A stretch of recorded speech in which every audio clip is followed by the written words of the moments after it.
Vamos a abrir nuestras Biblias, por favor, en el libro de Jueces, capítulo 7.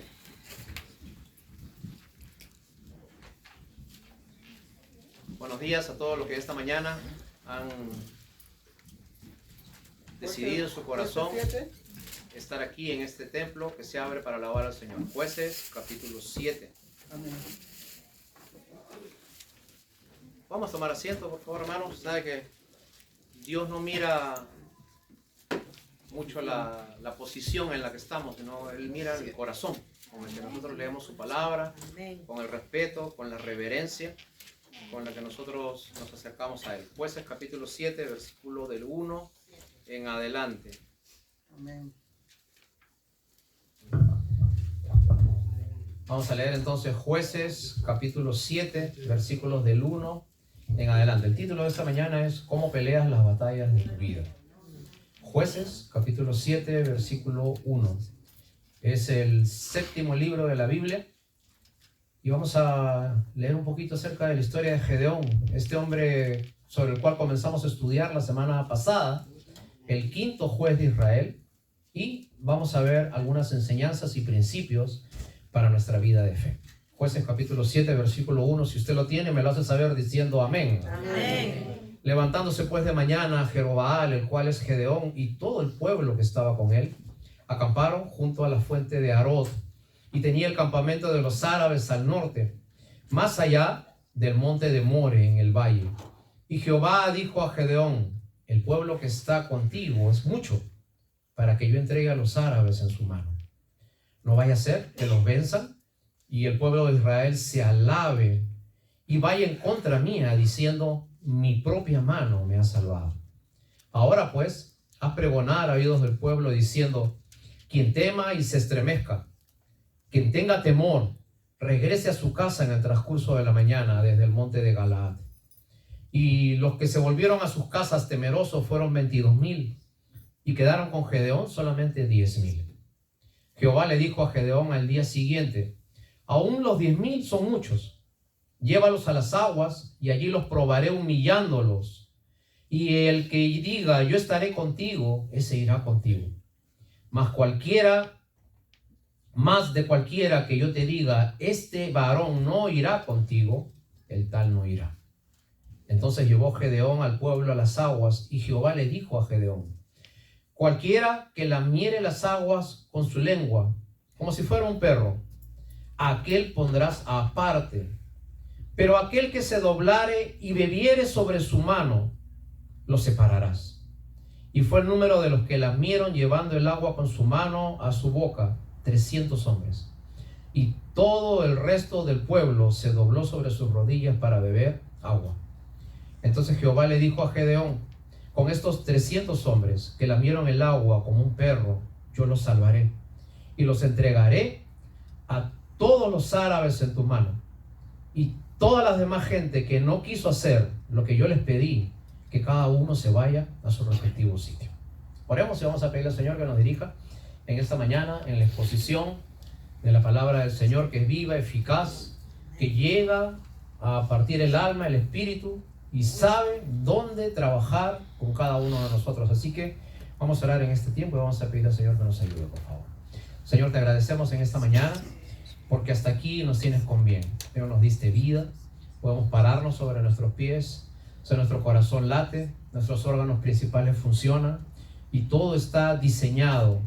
Señor, todo está armado para que nosotros podamos pensar, caminar y decidir. Y en esa decisión, Señor, tú nos permites y nos empujas a que hoy día nosotros podamos estar aquí, Señor, en este lugar.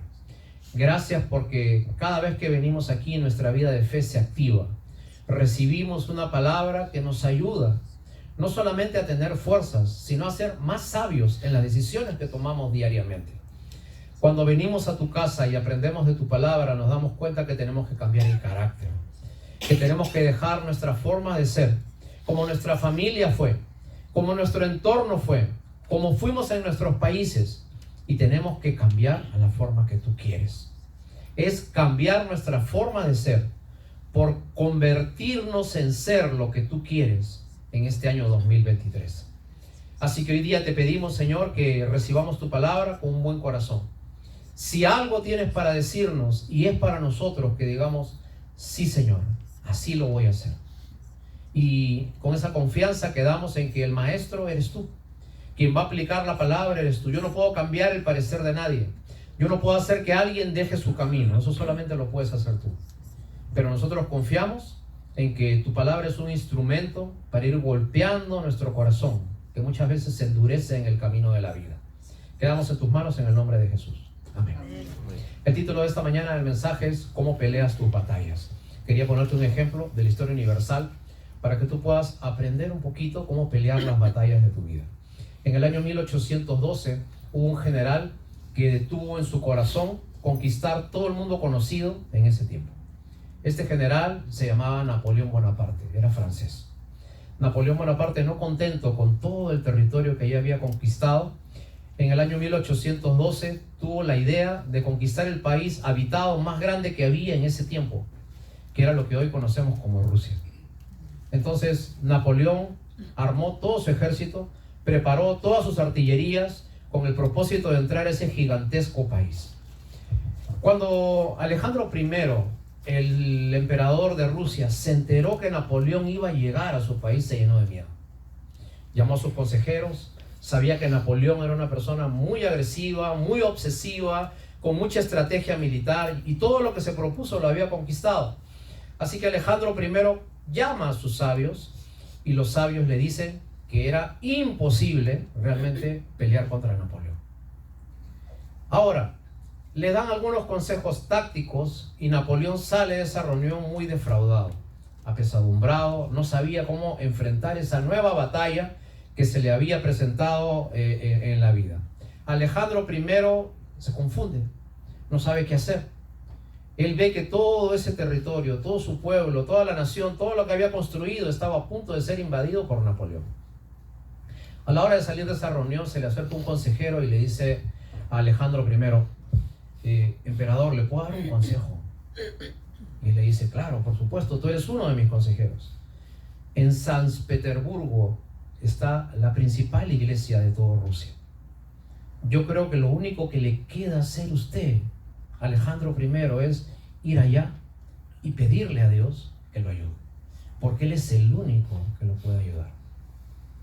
Ese día en la noche, Alejandro I agarró su carroza, sus caballos, sus súbditos, emprendió el viaje y se fue hasta la iglesia más grande que había en Rusia, en San Petersburgo. Allí buscó a los principales de ese lugar y todos juntos oraron pidiéndole a Dios que los libere de el castigo, la guerra, la opresión, la batalla que se venía contra ellos. ¿Cómo pelea sus batallas usted? ¿A quién va cuando usted tiene dificultades en la vida? Cuando usted cree que no puede hacer nada, cuando usted cree que lo que se viene es más grande que las fuerzas y los recursos que usted tiene, ¿a dónde va a pelear sus batallas? Este hombre, Alejandro I, decidió ir a buscar a Dios. Y efectivamente, mientras Napoleón comenzaba a ingresar al territorio ruso, Dios comenzó a pelear la batalla por Alejandro I. Comenzó a caer nieve. Nieve como no había caído en 100 años. Y sin mover un solo soldado. La nieve y el clima castigaron a Napoleón de tal manera que cuando él entró a Rusia tenía la mitad de la batalla perdida. El 40% de los soldados habían muerto solo por el frío, sin que Alejandro I haga un solo disparo, toque un solo soldado. Alejandro I había hecho lo mejor que él podía y Dios había hecho lo mejor que él podía, porque finalmente, como dice Zacarías, no es con espadas ni con ejércitos, sino con su Santo Espíritu que se pelean las batallas en la vida diaria. Hoy día vamos a seguir viendo la historia de Gedeón. Gedeón, como nosotros dijimos, era un hombre sencillo, era una persona común, como tú y como yo, pero que Dios lo escoge en ese tiempo difícil, en el cual había un pueblo que se enfrentaba contra los israelitas y les quitaba todo lo que tenían. Este pueblo eran los árabes.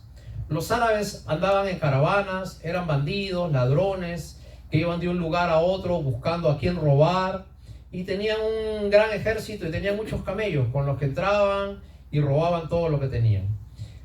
Ya sabían qué tiempo era en el cual Israel cosechaba y ahí entraban y se llevaban todo lo que tenían. Durante muchos años Israel tuvo miedo sobre los árabes. Pero como nosotros vemos durante todo el libro de Jueces, hay una frase que se repite constantemente. En aquel tiempo no había rey en Israel y cada cual hacía lo que bien le parecía. Y como cada cual hacía lo que bien le parecía y no buscaban a Dios, ellos quitaran las barreras de Dios que los protegía. Y cualquier pueblo que venía contra Israel era realmente fácil de vencer al pueblo de Israel. Israel era el pueblo escogido por Dios, pero encogido ante los hombres. Ahora, dice la Escritura en el libro de Jueces que los árabes tenían 135,000 hombres. Ese era el ejército que tenía este tremendo batallón de personas que venían desde el oriente. Ahora, ellos durante muchos años estuvieron oprimiendo a los israelitas, de tal manera que los israelitas se habían vencido. Ya no querían pelear, ya no querían batallar, se habían rendido. La primera pregunta que te quiero hacer en esta mañana es: ¿a qué le tienes miedo en la vida? ¿A quién le tienes miedo en la vida? ¿Qué cosa es aquello que si pasara tuvieses tal desesperación que realmente no sabrías qué cosa hacer? Pero con los que tienen miedo, Dios trabaja. Dios trabaja con la gente simple, con la gente sencilla, como tú y como yo, que de repente todos los días salen a trabajar, todos los días hacen su mejor esfuerzo, pero que tienen algo ahí, algo pendiente en la vida que les hace tener temor. En la Biblia está la frase: no temas 365 días del año, porque todos los días, cada uno de los 365 días del año, el temor está pendiente en nosotros. Pero Dios está ahí para recordarte que no temas, que Él está contigo, que tú no eres una persona desamparada en la vida. Dios te dice: no temas. ¿Qué cosa hace Dios cuando su pueblo está sujeto a problemas y a necesidades? Dios levanta un hombre bueno. Dios levanta un hombre temeroso de Él. Entonces, miren lo que dice Jueces capítulo 7, versículo 1. Vimos la semana pasada que Dios llama a este hombre simple, Gedeón, y le dice: varón esforzado, valiente, levántate, y yo haré que por tu mano el pueblo de Israel sea libre de los árabes. Y en Jueces capítulo 7, versículo 1, vemos a este Gedeón que ya está listo para emprender esa batalla. Dice el versículo 1 de Jueces 7 que leímos hace un momento: levantándose pues de mañana Gedeón y todo el pueblo que con él estaba, acamparon junto a la fuente de Arod, y tenía el campamento de los árabes al norte, más allá del collado de More en el valle. Y cuando él estaba frente a su enemigo, frente a quien tenía que vencer, con su ejército que no era tan grande, él tenía 32,000 personas que estaban dispuestos a batallar, pero el ejército árabe eran 135,000. Era una fuerza muy desigual. Pero Gedeón reúne un grupo de personas y le dice: nosotros tenemos que librarnos de esta opresión de este pueblo. Mucho tiempo nos están quitando la comida, mucho tiempo se están llevando las cosechas, no hay futuro para nuestros hijos, no sabemos qué hacer. Esto no puede ser lo que Dios quiso para nosotros cuando nos ofreció la tierra que fluye leche y miel. Esta tierra es buena, el problema es que no hay fruto. Pero Gedeón no se daba cuenta que realmente la tierra no daba fruto porque no buscaban a Dios. Y quiero traer esto a contexto. Nosotros estamos en lo que se llama el país más rico del mundo, ¿no? En la economía capitalista más pujante que hay en todo el mundo. Pero puede haber la posibilidad que, a pesar de que tú vivas en este país de abundancia, nunca estés satisfecho con lo que tienes. No estés contento de estar acá. No estés contento con cómo va tu familia. No tengas una buena perspectiva de lo que venga en el futuro. Ves que el dinero no te rinde. La primera pregunta que yo te hago es: ¿el problema realmente es este país? ¿O el problema realmente es que no buscamos a Dios y cada uno de nosotros, como los jueces, hacemos lo que bien nos parece? lo ponemos a Dios en el medio o lo buscamos a un lado. Nosotros pensamos que Dios es una nube, que cuando hay problemas tenemos que buscarlo y todo el resto del tiempo lo ignoramos. ¿Eso es Dios para nosotros? Y Gedeón tenía que luchar una batalla física, pero él no se daba cuenta al mismo tiempo que su principal batalla era espiritual. El problema del pueblo de Israel no eran los árabes. El problema del pueblo de Israel era Israel. Era que ellos mismos no habían decidido en su corazón buscar a Dios de todo corazón. Entonces, dice en la Biblia en el versículo 2 que Jehová le dice a Gedeón: el pueblo que está contigo, que son miles, son demasiados. Tú tienes 32,000. Vamos a ver el versículo 3. Dice: ahora pues haz pregonar a oídos del pueblo diciendo: quien tenga miedo, quien se estremezca, quien esté temeroso, quien esté dudoso de enfrentar a Israel, yo les voy a dar el tiempo de toda la madrugada, y si quieren regresar a su pueblo, regresen. Yo no tengo problema. Entonces Gedeón hizo lo que Dios le dijo.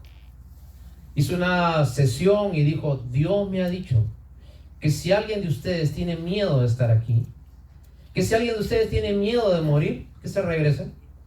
No hay ningún problema. Les damos esa opción. Dice la Biblia que de los 32,000, 22,000 regresaron en la madrugada. Y cuando Gedeón abrió los ojos, vio solamente 10,000. El 60% del ejército con el que tenía que conquistar se fueron. Entonces Gedeón va donde Dios y le dice: Señor, quedaron 10,000. Versículo 4. Jehová le dijo a Gedeón: todavía son demasiados los que quedan. Llévalos a las aguas y allí los probaré. Entonces dice que Dios le dice a Gedeón: mira, agarra a estos muchachos, a los 10,000, y diles así: vamos a tomar agua todos aquí de este río. ¿Ok? Hay dos opciones para tomar el agua. Hay dos modalidades. La primera modalidad es: agarren el agua con su propia mano y tómenla. Y la segunda modalidad es, que Dios me ha dicho que la hagan así para aquellos que quisieran, es que agarres, vayas al río, te arrodilles y puedas lamer el agua como si fueras un perro. Ahora, cuando Gedeón dijo esto, los muchachos se miraban así.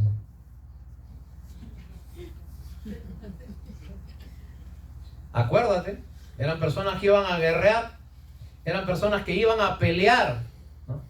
Y para ellos era una humillación estar lamiendo el agua como si fuera un perro.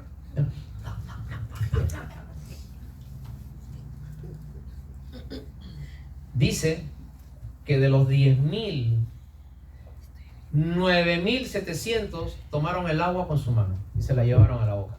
Pero 300 fueron los que lamieron el agua, los que se humillaron, los que hicieron algo distinto, los que realmente no les importó su estatus y su posición, solamente querían obedecer a Dios. Dios le dice: Señor, solamente me quedé con 300. Y Dios le dice a Gedeón: extraordinario, con esos 300 vamos a vencer a los 135,000 árabes. Estás loco, Señor. ¿Cómo vas a hacer eso? ¿Cómo con 300 vas a vencer a 135,000? Entonces, dice la Biblia en el versículo 7, Jueces 7:7. Entonces Jehová le dijo a Gedeón: con estos 300 hombres que lamieron el agua, yo los voy a salvar y voy a entregar a los árabes en tu mano. Ahora, hermanos, cuando ustedes pelean las batallas de la vida, así como Gedeón tuvo que vencer las suyas, ¿lo haces en tu autosuficiencia, a tu manera, a tu forma? Porque siempre se hizo así, porque mis amigos lo hacen así, porque los hombres lo hacen así, porque las mujeres siempre lo hacen así, porque el abuelo lo hacía así, porque el internet dice que se debe hacer así, o porque Dios dice que se debe hacer de alguna manera. El apóstol Pedro, miles de años después, decía: humíllense bajo la poderosa mano del Señor, para que Él los levante, los exalte cuando sea tiempo. Entonces Gedeón ya tenía su ejército, 300. Ahora, con esos 300, Gedeón debía saber si era el tiempo para hacer las cosas o no. Ahora, ¿qué cosa es lo que hace Gedeón? Vamos a ver, seguimos avanzando. Dice en el versículo 9, Dios le dice a Gedeón, ya tienes tu ejército, ya tienes tus 300, ahora lo que tienes que hacer es conviértete en espía y métete dentro del ejército de los árabes que están allí. Versículo 9, Jehová le dijo a Gedeón, levántate, desciende al campamento de los árabes, porque yo he entregado a todo este grupo a tu mano. Y si tienes temor de descender, entonces baja con un hombre que se llama Fura, tu criado, y oirás lo que hablan, y entonces tus manos se esforzarán y descenderás al campamento. Gedeón descendió con Fura, su criado, hasta los puestos avanzados de la gente armada que estaba en el campamento. Los árabes, los amalecitas y los hijos del oriente estaban tendidos en el valle como langostas. Sus camellos eran innumerables, como la arena que está a la ribera del mar en multitud. Cuando llegó el espía Gedeón, un hombre estaba contando a su compañero un sueño. ¿Cuál era el sueño que le contaba un árabe a otro árabe? Dice que, he aquí yo vi un sueño, más o menos así en árabe, ¿no? He aquí yo vi un sueño. Dice, y veía un pan de cebada que rodaba desde el campamento de los árabes. Y llegó a la tienda y la trastornó. Se ríen. De arriba abajo y la tienda cayó. Y su compañero respondió y dijo, esto no es otra cosa, sino que la espada de Gedeón, varón de Israel. Porque Dios ha entregado en sus manos a los madianitas en todo el campamento. Entonces Gedeón escucha que un árabe le cuenta a otro árabe el sueño. Gedeón escucha que el otro le dice, esto significa que nosotros vamos a perder la batalla. Dice el versículo 15, cuando Gedeón oyó el relato del sueño y su interpretación, adoró. Y vuelto al campamento de Israel, dijo, levántense, porque Jehová ha entregado a los árabes en nuestras manos. Hermanos, te quiero sacar una pequeña explicación de aquí. Gedeón ya tenía su ejército. Gedeón lo que quería saber era si él ya tenía o ya podía ir, entrar o todavía no. Entonces, la gran pregunta que nosotros hacemos es, cuando nosotros planeamos hacer algo, ¿cuándo es el tiempo? ¿Cuándo es el momento adecuado? ¿Cómo sé si lo que voy a hacer es la voluntad de Dios? ¿Cómo sé si lo que estoy planeando lo debo hacer ahora o no? Porque acuérdense, a veces Dios quiere que hagas cosas, pero todavía no es el tiempo. De repente tienes que tomar una decisión importante, pero aún no es el tiempo. De repente usted quiere hacer un proyecto, pero quizás no es el tiempo. ¿Cómo sé si lo que quiero hacer realmente es el tiempo o no? Y Gedeón se dio cuenta cuando él entró al campamento de los árabes algunas cosas. Primero, que lo que Dios le mandó a hacer y lo que el sueño de los árabes dijeron coincidía. Vale decir que lo que los árabes llegaron a concordar estaba de acuerdo con la palabra que Dios le había dado a Gedeón. Primera premisa, lo que tú vas a hacer, ¿está de acuerdo a la palabra de Dios? Segundo, cuando Gedeón escuchó este sueño y su interpretación, tuvo paz. Y cuando tuvo paz, estuvo seguro que ya era el momento de atacar. Y tercero, cuando Gedeón escuchó el sueño y la interpretación, adoró a Dios. Tres premisas cuando tú quieras hacer algo. Primero, lo que quieres hacer está de acuerdo a la palabra de Dios, a la palabra que Dios previamente ha dado. Y quizás en ese tiempo la voz de Dios era audible. Ahora la voz de Dios es escrita. Y lo que tú quieres hacer tiene que estar de acuerdo a lo que dice la Biblia. Lo segundo que tienes que hacer, ¿tienes paz al hacerlo? Tus hijos tienen paz al hacerlo. Tu esposo, tu esposa tienen paz al hacerlo. Todos están tranquilos al hacerlo. ¿Tiene sentido común lo que quieres hacer? Y lo tercero es, finalmente, antes de hacerlo, le das las gracias a Dios y lo pones en primer lugar a Él por todas las cosas que haces. Y hermanos, cuando nosotros ponemos a Dios en el centro de nuestros proyectos, Dios es el que pelea las batallas por nosotros. Nosotros dijimos la semana pasada que el pueblo de Israel tenía 12 tribus. Cuando iba a pelear el pueblo de Israel contra un ejército, siempre iba adelante la tribu de Judá. La tribu de Judá es la que iba adelante, e iban con las trompetas y hacían el ruido. Ahora, cada tribu tenía su propia bandera. La bandera que veía el enemigo cuando Israel venía contra ellos era la bandera de la tribu de Judá. ¿Qué había en la bandera de la tribu de Judá? La cara de un león rugiente. Y eso significa que cuando Israel peleaba las batallas, el león de Judá era lo primero que ellos veían cuando el pueblo venía en contra de ellos. Y la Biblia dice que el Señor Jesucristo es el león de Judá, el que pelea tus batallas, el que va delante tuyo. Y cuando alguien tiene algo en contra tuyo, no te ven a ti, primero ven a Dios. Si es que tú lo pones a Dios delante de todas sus cosas. El león de Judá en esta mañana te dice y te promete que Él va a estar contigo en cada cosa que tú haces, siempre y cuando lo involucres en tus batallas. Hermanos, no pelees tus batallas solo, te va a ir mal. No pelees tus batallas solo, te va a doler. Arregla tus cosas con tu familia, poniendo al Señor delante de todas las cosas. Cuando nosotros hacemos las cosas según nuestra experiencia y dejamos a un lado a Dios, entonces las cosas nos van mal. Tienes problemas con dinero, me gustaría decirte algo. Quizás no estás poniendo a Dios en el medio de tus cosas. Este libro tiene enormes principios sobre cómo manejar el dinero.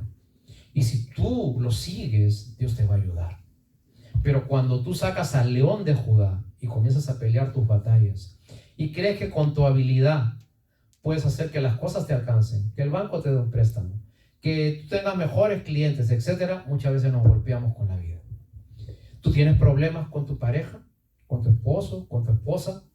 Hermanos, si ese problema está como los árabes, mes tras mes, año tras año, y va, como dice esa canción, eternamente y para siempre, y nunca sales de ese hueco, me gustaría decirte, no has puesto los principios del Señor delante tuyo. Deja que Dios arregle tus batallas. ¿Dónde están las batallas? Aquí. Usted tiene algún problema, quizás han puesto tus posiciones y las posiciones del otro, pero nunca has considerado lo que Dios te dice en su palabra. Déjate ayudar. Déjate que alguien se involucre como consejero, como una persona que te dé los principios de la palabra de Dios para tu vida. Tienes problemas con tus hijos, dificultades, en todo orden de cosas. Permíteme decirte, cuando tú pones a Dios delante de todo eso y sus principios que están en su palabra, ya no se trata de a quién tienes que hacerle caso ni quién tiene la razón. Tú tienes que seguir solamente los principios que hay en este lugar. Y hermanos, por eso es que a veces cuando nosotros decimos que creemos en Dios, pero no seguimos sus principios, no parecemos cristianos. Decimos que somos cristianos, vamos a una iglesia cristiana, pero no andamos como cristianos. Me hace acordar la historia de un chiquito que dice que va donde un señor y está con su perro y está con una cadena. Y viene un señor y le dice, oh, qué lindo tu perro. Y el niño le dice, ¿ese es un perro policía? Y el señor le dice, pero yo no lo veo con chaleco policía, ni le veo hacer cosas de perro policía. No, es que trabaja en el servicio secreto, es encubierto, le dice el señor. Y hermanos, a veces nosotros pareciera que estamos encubiertos, ¿ok? No se nos nota que somos cristianos. Estamos en el servicio secreto, ¿no? No decimos que somos cristianos, no hablamos de Cristo, no nos comportamos como Cristo, no llevamos el uniforme puesto de tal manera que nadie sabe si somos cristianos. Ahora peor, con el celular, nadie anda con una Biblia en la mano. Antes al cristiano se le identificaba por lo menos porque llevaba una Biblia en la mano. Ahora ya no. Estamos en el servicio secreto. Pero hermanos, la Biblia dice que nosotros tenemos que ser luz del mundo, sal de la tierra, ¿ok? Y nosotros tenemos que identificarnos, pero tenemos que poner a Dios como el conductor de nuestras vidas. Desde la semana antepasada está pasando algo en este estado, y te voy a decir qué cosa es. Yo no sé si has visto las noticias. El aeropuerto de la ciudad de Newark ha hecho una ampliación enorme, ¿cierto? Ahora se ha convertido en una mini ciudad prácticamente. Ahora, entre todos los cambios que está haciendo el aeropuerto de Newark es lo siguiente. Ellos tienen unos servicios que el aeropuerto ha implementado. Te pueden llevar desde el centro del aeropuerto hasta algunos puntos estratégicos de la ciudad de Newark y de Elizabeth. Tienen ese servicio. ¿Cuál es lo novedoso? Lo novedoso es que esos buses no tienen chofer. Entonces tú te metes y el auto está programado para ir por toda la calle y bajarse solamente en los sitios que ya están establecidos. Pregunta, ¿te subirías a un auto que no tiene chofer? ¿Por qué? Porque nunca va a llegar. ¿Por qué más? No confío. No confías en el GPS que va a detectar, que frene, que avance, que pare, que... ¿No confías? No. Ok, un problema similar hubo hace muchísimos años, a comienzos del siglo XX. ¿Sabes qué pasó? Los edificios de Nueva York estaban programados de tal manera que cuando tú entrabas había una persona muy elegante ahí con su gorrito que se llamaba el ascensorista y te preguntaba: ¿a dónde quiere ir, madame? Piso 48, por favor. 48, claro que sí. Y tú te ibas con el ascensorista. Abría, que tenga buen día.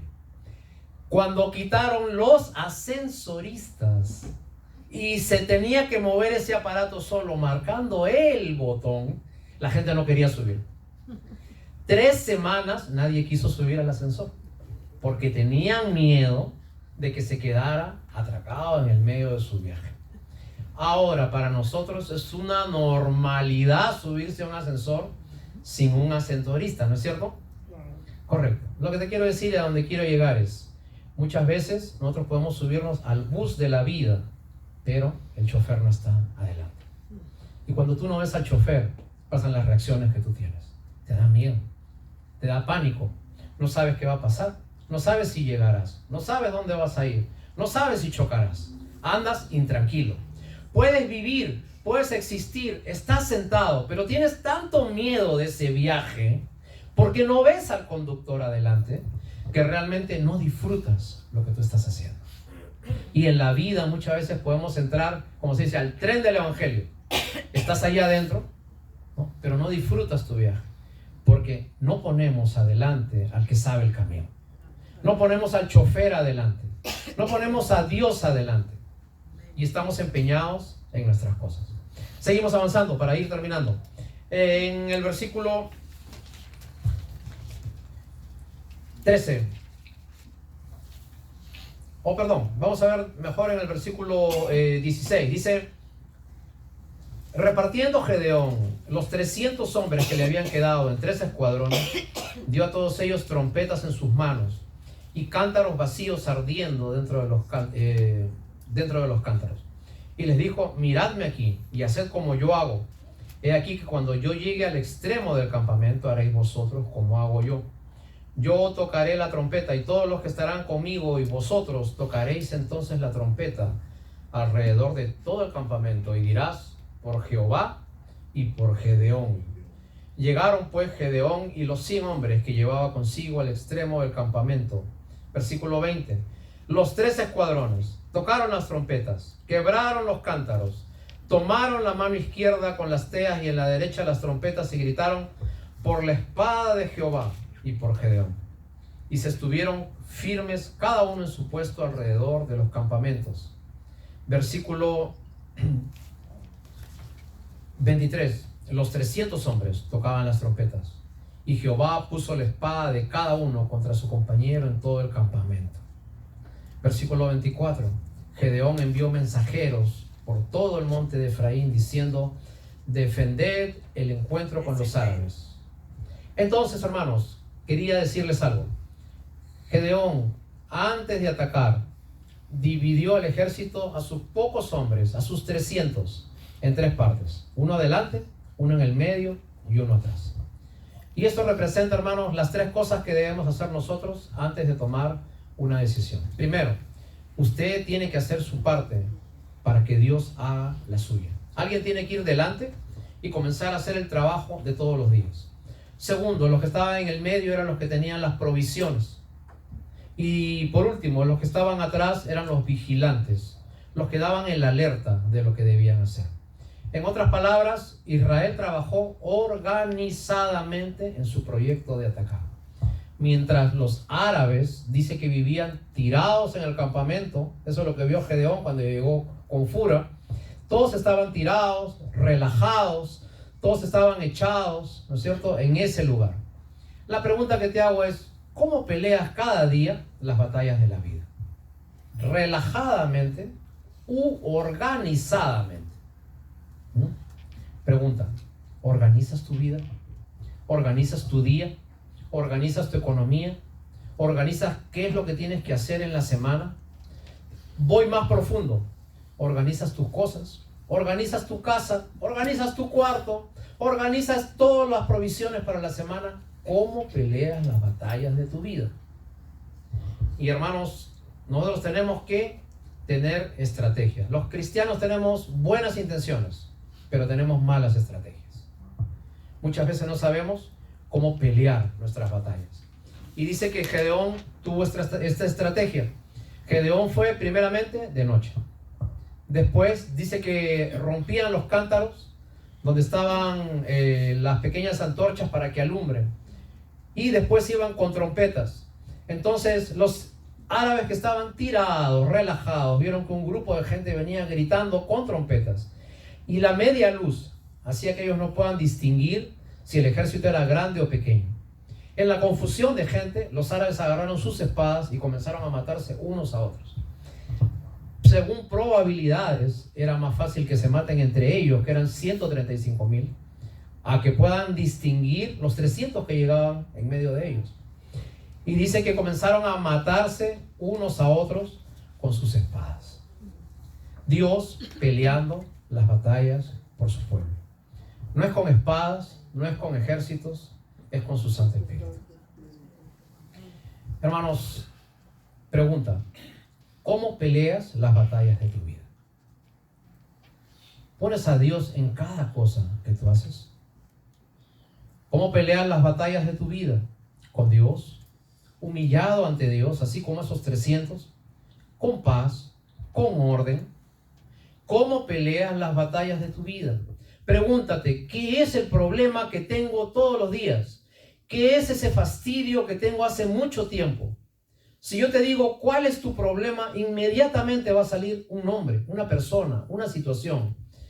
La pregunta es, ¿lo estás atacando correctamente?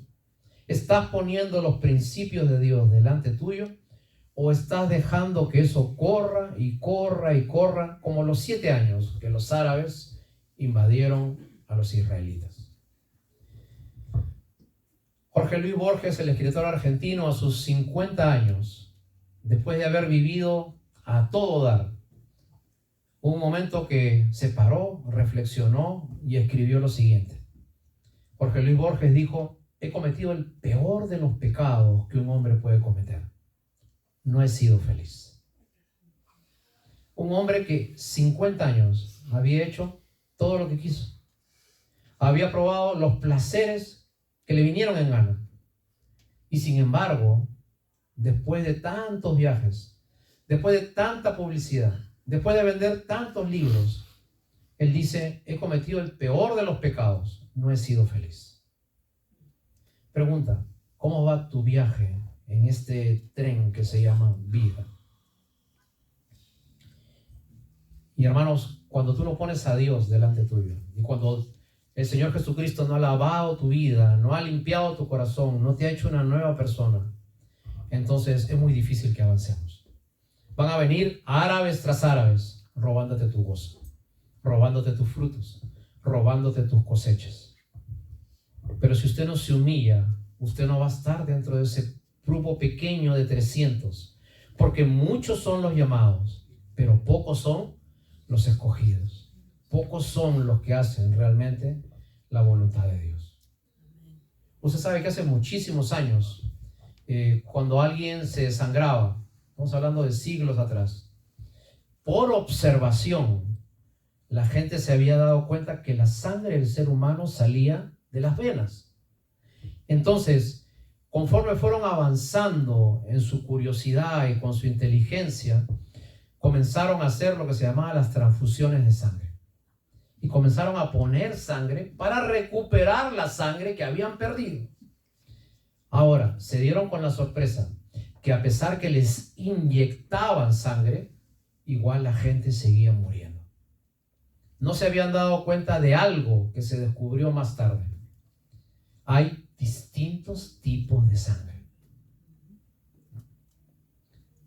O negativo, RH positivo, A positivo, etc. Y como la sangre no era la misma de la persona, con la sangre inoculada en esa persona, entonces, por más que le metan sangre, como no era de su tipo, no hacía ningún efecto. Hoy, cuando te tienen que hacer una transfusión de sangre, lo primero que te preguntan es, ¿qué tipo de sangre tienes? Y te ponen la sangre de acuerdo a la compatibilidad con la tuya. ¿Correcto? Si no es su tipo de sangre, no tiene resultado. Querido amigo, solamente hay un tipo de sangre que salva. Esa sangre es la sangre de Jesucristo. Y te pueden meter cualquier tipo de cosas en tu vida, pero no van a dar el resultado de vida. Porque lo único que sangra es la sangre de Cristo. Comencé con Napoleón y una historia de él. Termino con Napoleón. Napoleón finalmente entra a Rusia, pierde la batalla y lo meten preso a un sitio que se llama Waterloo. Le dan el privilegio de tener una cárcel dorada, un sitio donde él puede vivir cómodamente, pero estando preso en ese lugar. Él y sus generales. Hay una historia de él. La historia es la siguiente. Dice que Napoleón pidió un mapa de Europa y lo pegaba ahí en el medio de la pared. Y aún estando preso, ya estando perdido y encarcelado en ese lugar, dice que Napoleón llamaba a sus generales que también estaban presos con él y les seguía dando clases de estrategia militar. Vamos a hacer así. Les enseñaba, ¿no? ¿Ok? Ahora, un militar cuenta una cosa con él. Dice que él había marcado Rusia y lo había marcado con rojo. Todo el territorio ruso lo había marcado con rojo. De ahí sale la frase que los rusos son los rojos. ¿Ok? No sé si tú has escuchado, los rojos. Ahora, dice que Napoleón decía, si no hubiese sido por esa mancha roja que estoy aquí, que es Rusia, ¿no? Yo hubiera sido el dueño de todo el mundo. ¿Ok? Y hermanos, a veces pienso que Satanás también pensó lo mismo. Si no hubiera sido por esa mancha roja, por la sangre de Cristo, yo hubiera conquistado el mundo. Pero gracias a Dios que esa sangre que salva, esa sangre que es compatible con los humanos, esa sangre que hace nacer de nuevo, es la que ahora lava nuestras vidas y nos pide en el nombre de Jesús que lo pongamos a Él delante de cada una de nuestras batallas. Tú sabes que cuando hay una sangre tratada y la inoculan dentro de una persona, los médicos tienen un nombre para esa sangre que viene de un donante, que está examinada, limpia, lista para hacer una transfusión. Los médicos le tienen un nombre específico. Se llama sangre sabia, porque es una sangre tratada, limpia, sin microbios, pura, que puede entrar a tu organismo si tú lo necesitaras. La sangre sabia de Cristo está dispuesta a lavar cualquier pecado que tú tengas hoy día. Ya no es tus fuerzas. No importa si tú eres de los 32,000, no importa si tú eres de los 12,000. Lo único que Dios quiere es que te humilles delante de Él para Él comenzar a pelear tus batallas. Y aunque tu inicio haya sido pequeño, tu postrer estado será grande. Porque el que pelea las batallas es el Dios de Israel, el León de Judá, el que va delante tuyo. Querido hermano, por favor, yo te pido, por favor, pon a Dios delante tuyo. Pide consejo, pide consejería. No sigas viviendo solo. Acá hay una familia de la fe que está dispuesta a ayudarte, pero tienes que dejarte guiar por este libro. Y si la Biblia dice que tienes que arreglar tus problemas de una forma, hazlo.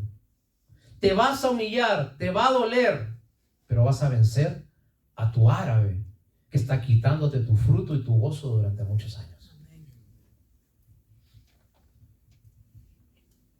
Hay un gran problema con las iglesias cristianas, con esto termino.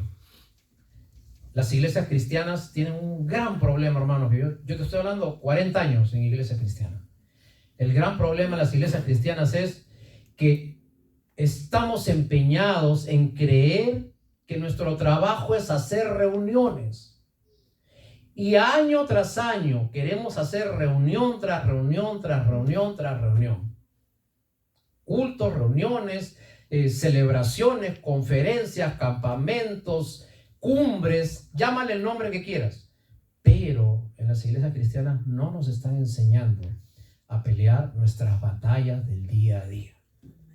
Nos están enseñando a reunirnos, pero no nos están enseñando a cómo solucionar los problemas cuando no estamos reunidos y estamos solos. Así que hoy día yo te quiero pedir que, tal como Gedeón, seas de los 300 que se humillan y que quieren realmente pelear sus batallas con el Dios que tiene todo poder para hacer que el clima se mueva, que los ejércitos caigan, que todo siga adelante, y obviamente tiene el poder para cambiar tu parecer. ¿Te parece? Amén. Nos ponemos de pie, vamos a orar y vamos a darle gracias al Señor.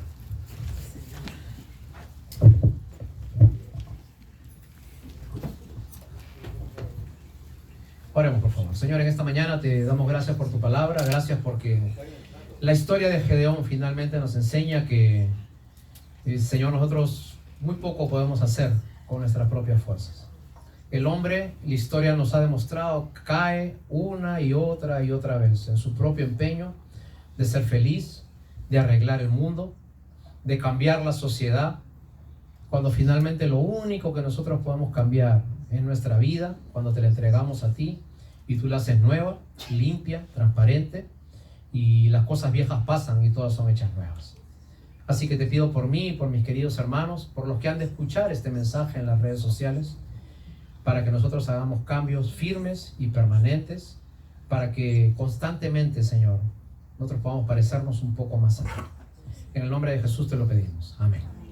Pueden tomar asiento, hermanos, y un minutito quisiera pedirte que prestes atención, porque una querida hermana nuestra va a cantar una alabanza especial, y voy a pedirle a mi hermana Penny que pase adelante para que ella nos pueda ministrar también con la música. Ustedes saben que hay muchas formas de ministrar, con la palabra, con la música, y nuestra hermana tiene este talento que el Señor le ha dado, y espero que disfrutes la alabanza que ella tiene para nosotros en esta mañana. Hermana Penny, que el Señor le bendiga. Buenos días y bendiciones.